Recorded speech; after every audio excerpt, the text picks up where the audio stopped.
Onecraknews.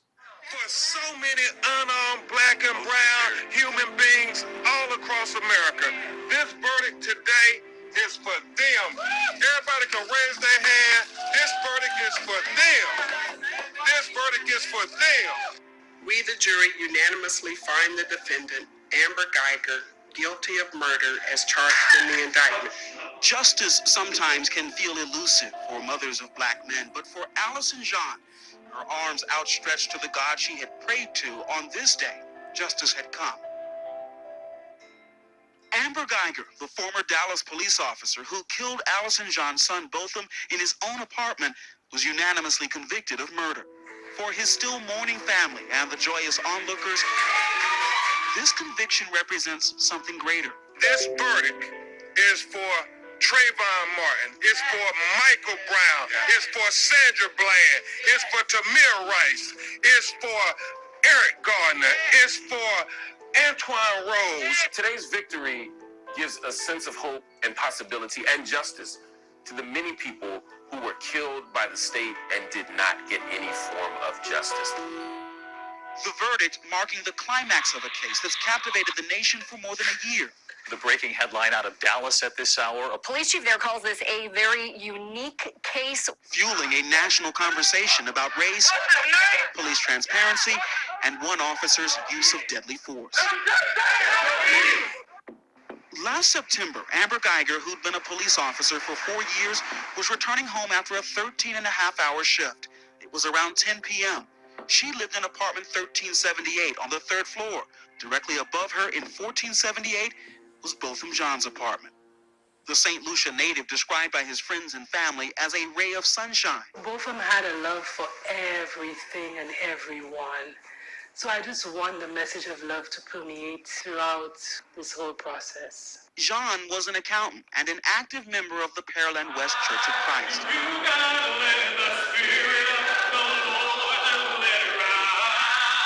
That fateful night, he was home watching TV and eating ice cream.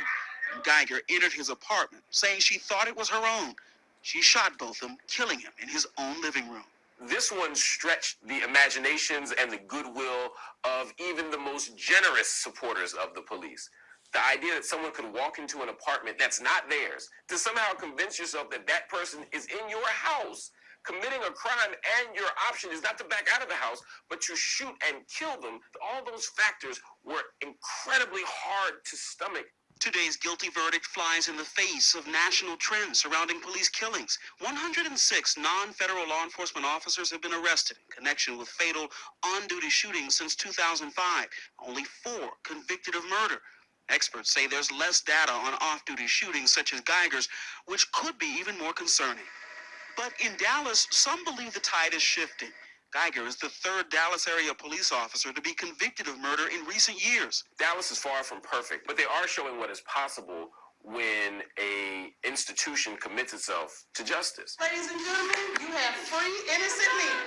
The trend, many say, is in part the result of so-called reformers like District Attorney John Karceno, who campaigned on criminal justice reform and supported calls for Guyger to be charged with murder. It seemed to me that people were misinterpreting the facts of the case and what they meant legally.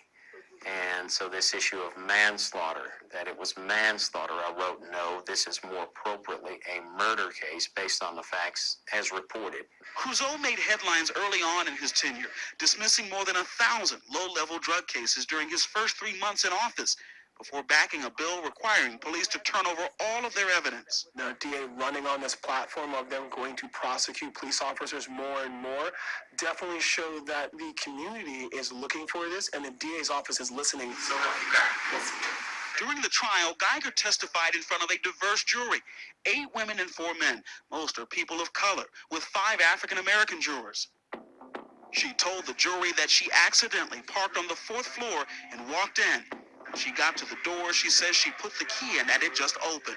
At that point, she heard someone inside. I knew somebody was moving around inside my apartment. I wanted just to find that threat. She says she saw a figure move toward her. In court, Guyger demonstrated how she says she confronted the person. I had my gun pointed, and I'm saying, let me see your hands, let me see your hands. What were you focused on? Him. Why did you fire? So I was scared.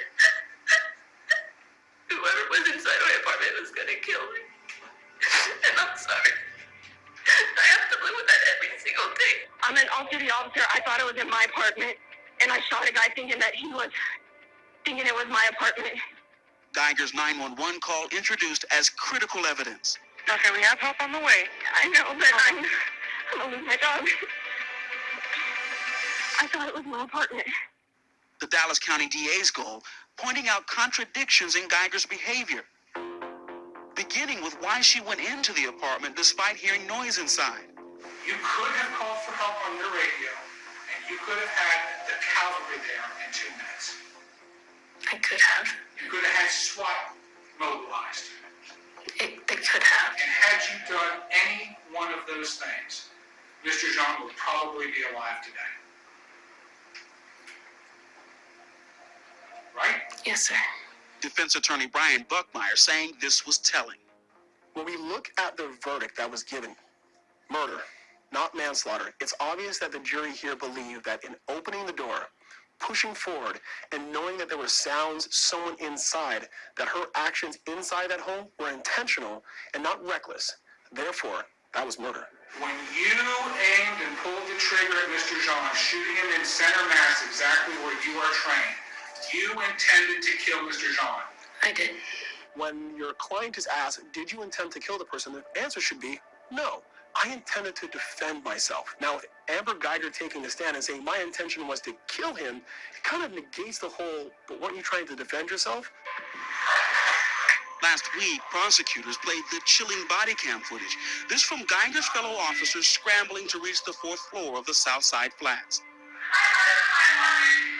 Officers sprinting down a long hallway where you can see the bright red floor mat outside Jean's apartment. Something prosecutors point out was a clear sign Guyger should have noticed.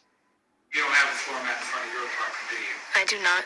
On the body cam footage, several officers immediately start CPR, trying desperately to save Jean, something prosecutors say Guyger did not do. Did you properly perform CPR on Mr. Jean? No, I did not. And you could have, right?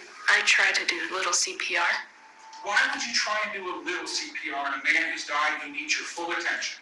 Also pointing out that she stopped CPR during the 911 call in order to text her partner and lover twice, telling him to come to the scene. At both of those times, you put your needs and your wants over his. I still cared about him. While today's guilty verdict in the Guyger case may have brought one city a step closer towards holding police accountable, experts are still wary of any national shifts. Because Amber Guyger was found guilty, it doesn't fix the problem and it doesn't erase the long history that this country has of citizens dying and there being no justice. This jury had to make history in America today because Botham was the best that we had to offer. A 26-year-old, college-educated black man, certified public accountant, working for one of the big 3 accounting firms in the world. But it shouldn't take all of that for unarmed black and brown people in America to get justice. For Bothan Jean's mother, Allison, the verdict won't bring Botham back, but it may provide solace in a time of sadness for his grieving family. My life has not been the same. It's just been like a roller coaster. I cannot sleep. I cannot eat. It's just been the most terrible time for me. For Nightline, I'm Marcus Moore in Dallas. There we go. Now, do I need to say anything other than this is why I don't talk about these subjects, because it's very hard to do? The problem is not being addressed. People with lack of training getting badges. That person was unfit to be a police officer, yet that person was armed with a badge and a gun. Because she went in, applied to be a police officer, took her test, and that was it.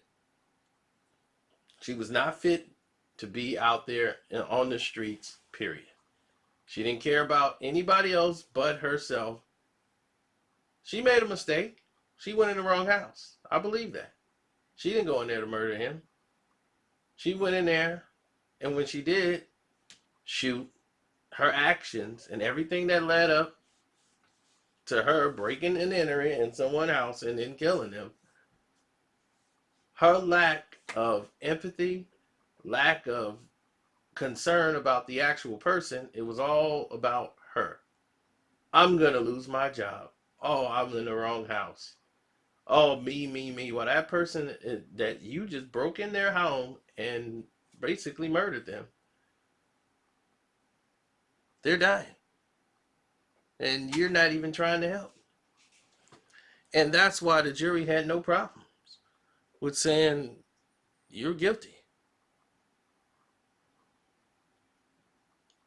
So don't forget to support the page, man.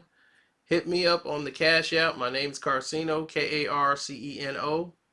I hope you enjoyed this video as much as you could. Hope it was informative and letting you know that no one is safe. But hopefully these type of verdicts start happening more frequently so that we can start having people be more cautious and careful about doing their jobs. I'm out.